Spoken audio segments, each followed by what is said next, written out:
Hola amigos, bien o qué? Saludos desde Medellín. Muy bonito las luces, ¿no?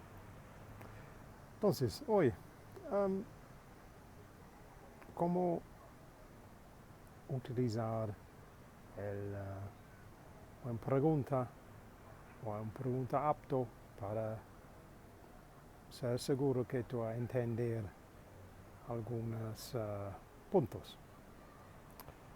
So, theme today, how to use questions to check your understanding.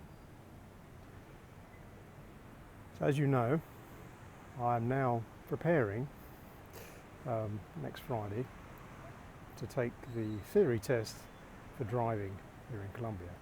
Now this theory test consists in a series of questions, about 40, and they're what's called multi-choice questions. So for each question you get 4 possible answers, one of which is correct. In the format of these type of questions, or quizzes, usually 2 of the questions are fairly obviously wrong. 2 of the answers are usually fairly obviously wrong, but then there are 2 that almost could be correct. Which is it? This brings us to the point of today's video. How do we check understanding? So, a bit like we looked at the last couple of days, looking at key words. So we know for a particular topic there are some words that are more relevant than others. And again, if we've looked closely at our some of our dialogues perhaps, we should by now hopefully be able to identify more quickly which are the words that are more useful for that particular situation. So usually the right words, or the more commonly used words, will stand out against the other ones that are not usually used in this context. So that's usually a very good clue. And obviously, if we're in a normal conversation with someone, we can just ask them the question. I'm sorry, what does, and then give the word. What does that word mean? What does that word mean? That's a way of checking understanding.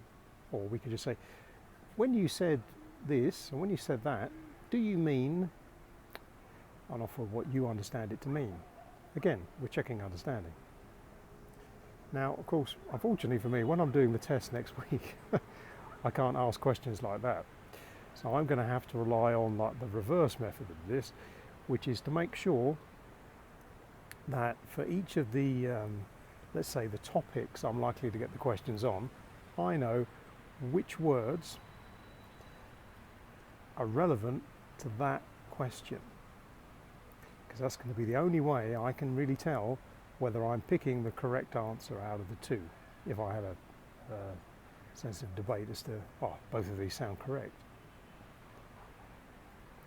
So, apart from my difficulties for the exam, generally, when we're in a conversation, usually the context or the common theme of the conversation is pretty clear. We've normally established this fairly early on in our conversation. As we've continued, we're talking about the same thing. We might be developing some ideas, but really it's pretty obvious what we're talking about. If we hear new words in this conversation that we haven't heard before, that's when we can ask that correcting question. What do you mean when you say that? Or, I don't understand, what does that mean, that word you've just used? And then we get a bit more information back.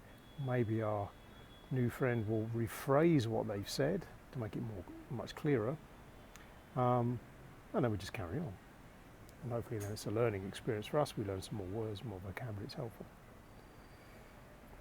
As I said, outside of that, one of the reasons why we're trying to do so much reading, ideally aloud, principally obviously the out loud part helps us with the voice and the pronunciation, and also a lot of listening because we're listening to ourselves, but also it amplifies our vocabulary. So we get used to seeing all the different words that are used around that particular topic, whatever that may be. And that's a way of amplifying our vocabulary and also helping us, particularly as adults, to encounter a much wider range of words that perhaps otherwise we would normally use. So that's the thing for today. Remember, don't forget your correcting questions. Those questions you can use to help just clarify, did I understand that correctly, or could you explain that more because I didn't quite understand that bit. And don't be afraid to use that question, because your new friend you're having the conversation with, in the end, they want to have a good conversation. And the easiest way to do that is for you to have understood more of what they're trying to say. So that's the tip for today. Beyond that, I hope you're doing okay in these last few days of this project. So once again, I wish you buena suerte. From Medellin, feliz noche. See you next time. Cheerio.